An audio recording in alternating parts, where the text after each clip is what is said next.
یہ ان دنوں کی بات ہے جب میں ایئر لائن میں کام کرتی تھی۔ ہماری فلائٹس اندرون ملک اور بیرون ملک ہوتی تھیں۔ اندرون ملک چھوٹی چھوٹی جگہوں پر فوکر جہاز آپریٹ ہوتا تھا اور باقی شہروں میں بڑے اور درمیانے جہاز جایا کرتے تھے۔ سردیوں کے دن تھے، میری ان دنوں ڈومیسٹک فلائٹس تھیں۔ شام کو ڈیوٹی لیٹر ملا کرتا تھا کہ اگلے دن آپ کی جو فلائٹ ہو پتہ چل جاتا تھا۔ گھنٹی کی آواز سن کر میری ماما نے کچن سے نوکر کو کہا کہ جا کر دیکھو کون ہے۔ وہ واپس آیا تو اس کے ہاتھ میں میرا ایک لیٹر تھا۔ میں نے کھول کر دیکھا تو تربت کی فلائٹ تھی، فوکر فلائٹ تھی۔ تربت بلوچستان کے ساحلی علاقے میں ایک چھوٹا سا شہر ہے۔ میں نے ڈیوٹی دیکھ کر برا سا منہ بنایا کیونکہ مجھے فوکر فلائٹ بالکل بھی پسند نہیں تھی۔ یہ جہاز چھوٹا ہوتا ہے، اس کا شور بہت ہوتا ہے۔ خیر نوکر کی نوکری ہوتی ہے، جانا تو تھا۔ صبح 6 بجے میں سستی سے اٹھی، منہ ہاتھ دھو کر تیار ہو گئی۔ پک اپ آیا تو ایئرپورٹ روانہ ہو گئی۔ سب گھر والے اپنے نرم لحافوں میں دبکے ہوئے تھے۔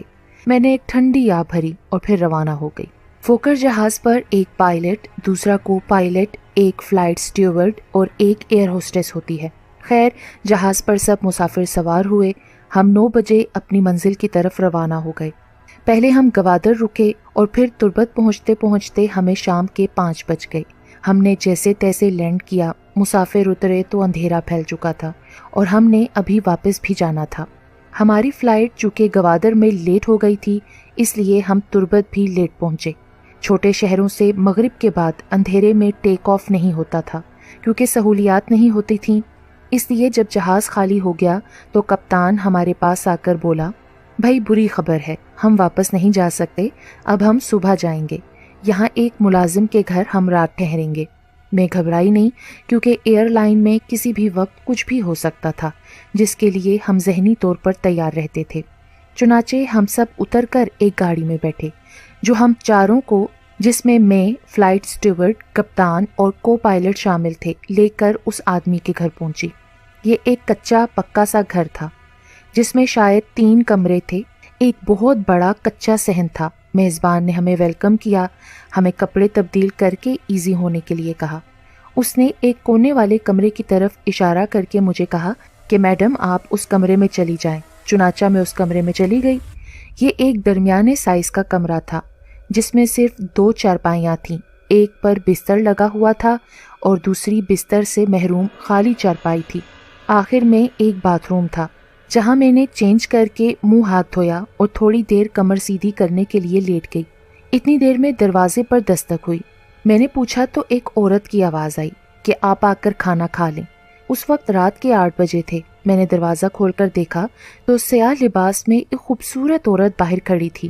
مجھے دیکھ کر مسکرائی اور کہنے لگی کہ آپ کھانا کھا لیں، پھر لائٹ چلی جائے گی۔ کھانا اتنی جلدی؟ پھر آداب مہمان نوازی نبھاتے ہوئے میں باہر آ گئی۔ آسمان پر 14ویں کا چاند اپنی آب و تاب کے ساتھ چمک رہا تھا۔ باہر تقریباً اندھیرا تھا، صرف چاند کی چاندنی کی وجہ سے میں دیکھ پا رہی تھی۔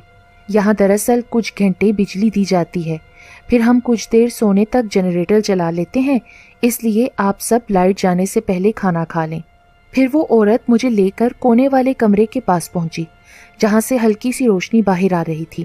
میں اندر داخل ہوئی تو وہ باہر رک گئی کیونکہ اندر میرے کولیگ تھے، اس لیے وہ شاید ہچکچا رہی تھی۔ چنانچہ میں اندر داخل ہو گئی۔ کھانا دسترخوان پر لگا ہوا تھا۔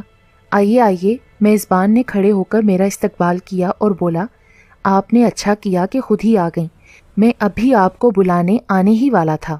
میں نے جواب دیا کہ میں تو بلانے پر ہی آئی ہوں۔ بلانے پر؟ آپ کو کون بلانے آیا تھا؟ میزبان حیرانی سے بولا۔ وہ باہر کھڑی ہے نا، ایک خاتون آئی تھی، غالباً آپ کی مسز ہی ہیں۔ میں نے جواب دیا، میری مسز؟ میری تو ابھی شادی بھی نہیں ہوئی اور یہاں میرے علاوہ اور کوئی نہیں رہتا۔ ارے بھائی وہ باہر ہی کھڑی ہیں، وہ ہچکچا رہی تھیں، شاید کولیگز کی وجہ سے نہیں آ رہی تھیں۔ یہ کہتے ہوئے میں نے دروازہ کھول دیا، لیکن باہر تو کسی کا نام و نشان بھی نہیں تھا۔ یہ دیکھ کر میری تو ریڑھ کی ہڈی میں سنسناہٹ دوڑ گئی۔ میرے ساتھ ساتھ باقی سب میرے کولیگز بھی پریشان ہو گئے۔ کو پائلٹ مجھے کہنے لگا، مذاق اچھا تھا۔ تب میں نے بولا، میں کیوں مذاق کروں گی، اور مجھے کیسے پتا چلے گا کہ آپ لوگوں نے یہاں کھانے کا دسترخوان لگا لیا ہے؟ مجھے سچ مچ میں عورت نے دستک دے کر بلایا ہے کہ آپ کھانا جلدی کھا لو، نہیں تو یہاں پر لائٹ چلی جائے گی۔ اب پتہ نہیں ان لوگوں کو میری بات کا یقین آیا بھی تھا کہ نہیں، لیکن میں تو ضرور پریشان ہو چکی تھی، کیونکہ میں نے اپنی آنکھوں سے اس عورت کو دیکھا اور اس سے بات کی تھی، وہی مجھے لے کر اس کمرے کی جانب گئی تھی۔ خیر، ہم سب نے مل کر کھانا کھایا۔ کھانے کے بعد میزبان بولا کہ ابھی آدھے گھنٹے میں لائٹ چلی جائے گی، آپ لوگ اپنے اپنے کمروں میں چلے جائیں، جنریٹر کا پیٹرول بھی تھوڑا ہے اور یہاں سے بہت دور جا کر پیٹرول لانا پڑتا ہے۔ مجھے اسی کمرے میں اکیلے رہنا تھا، باقی تینوں کو بھی کمرے دے دیے گئے تھے جو کہ انہوں نے شیئر کر لیے تھے۔ یہاں تو بڑا سناٹا ہے بھائی، کپتان بولے۔ جی ہاں، ہم تو بس عادی ہو چکے ہیں، آپ بڑے شہر والوں کو یقیناً عجیب لگ رہا ہوگا۔ اور پھر وہ میزبان میری طرف دیکھ کر بولا، مس جی آپ ڈریے گا مت، یہاں شاید ہوائی چیزیں ہوتی ہیں۔ میں نے چونک کر اس کی طرف دیکھا۔ کیا مطلب ہوائی چیزیں؟ مطلب یہ کہ یہ جگہ ذرا ہٹ کر ہے، رات لائٹ بھی نہیں ہوتی تو لوگ مختلف باتیں کرتے ہیں۔ اچھا دیکھتے ہیں، یہ کہہ کر میں اپنی نڈر فطرت کی وجہ سے پریشان نہیں ہوئی۔ اچھا بھائی اب سوتے ہیں، کپتان نے جمائی لیتے ہوئے کہا۔ میں تو بہت تھک گیا ہوں، یہ کہتے ہوئے وہ اٹھ گئے۔ میں نے صحن میں قدم رکھا تو سردی کا احساس ہوا، اچھی خاصی سردی تھی جو کھانا کھا کر اور زیادہ محسوس ہو رہی تھی۔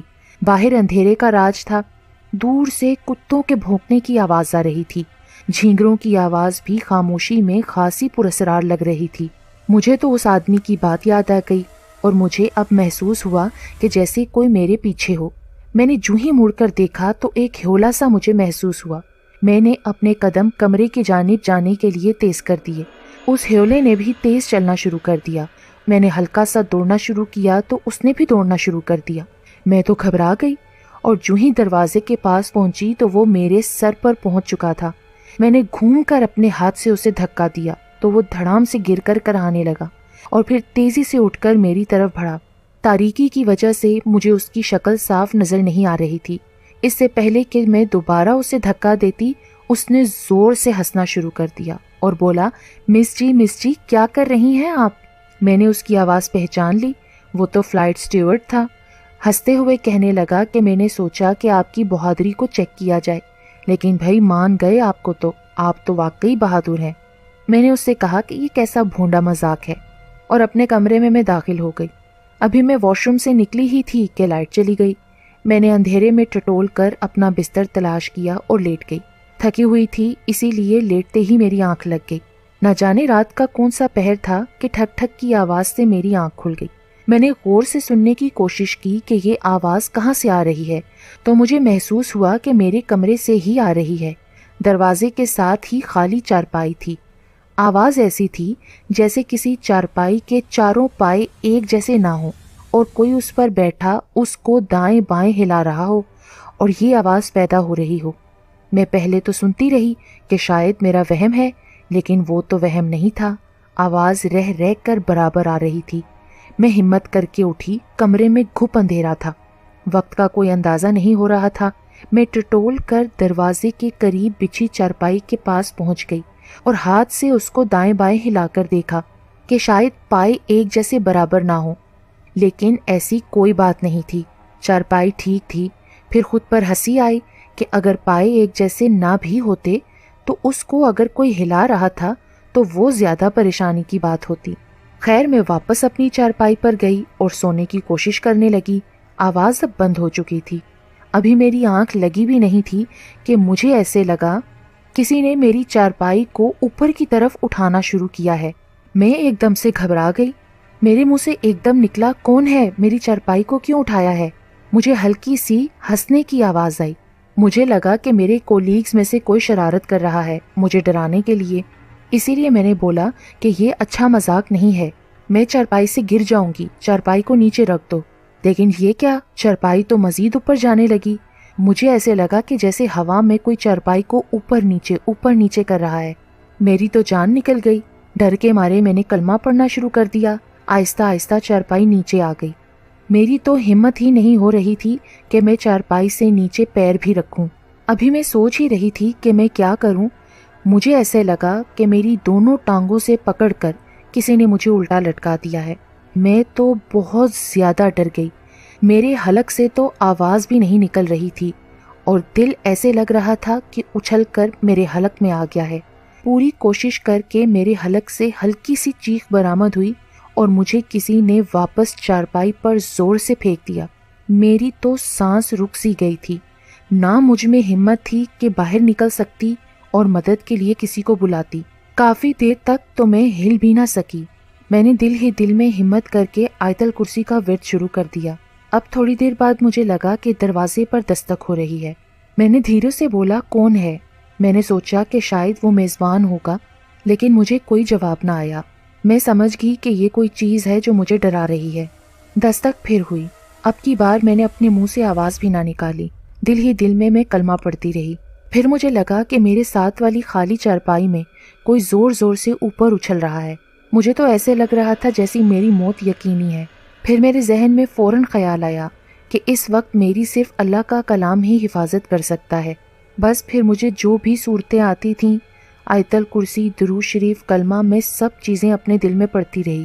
اسی حالت میں پڑھے پڑھے صبح فجر کی اذان ہو گئی۔ میں نے خود کو سنبھالا اور باہر نکلی تو کوئی نظر نہ آیا۔ میرا واپس کمرے میں جانے کو بالکل دل نہیں کر رہا تھا۔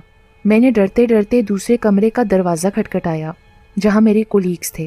انہوں نے دروازہ کھولا تو میری جان میں جان آئی۔ میں اندر جا کر بیٹھ گئی۔ سب نے پوچھا، خیریت تو ہے؟ رات کیسی گزری؟ پہلے تو میں نے کچھ نہیں کہا۔ پھر نماز پڑھنے کے لیے میزبان اٹھا۔ جب اس نے میرے کولیگز کا دروازہ کھلا ہوا دیکھا اور باتوں کی آواز سنی تو وہ ہمارے پاس آ گیا۔ مجھے دیکھ کر پوچھنے لگا، خیریت تو ہے؟ تب میں نے انہیں ساری رودات سنائی۔ میزبان بھی پریشان ہو گیا، میرے کولیگز بھی بہت پریشان ہوئے۔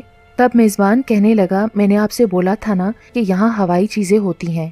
اس علاقے میں ایسی چیزوں کا ہونا ایک عام سی بات ہے۔ ہم لوگ تو یہاں عادی ہو گئے ہیں۔ پھر ہم سب نے نماز فجر ادا کی۔ تھوڑی دیر بعد صبح ہو گئی تو میں اپنے کمرے میں گئی۔ تیار ہو کر ہم سب واپس فلائٹ پر روانہ ہو گئے۔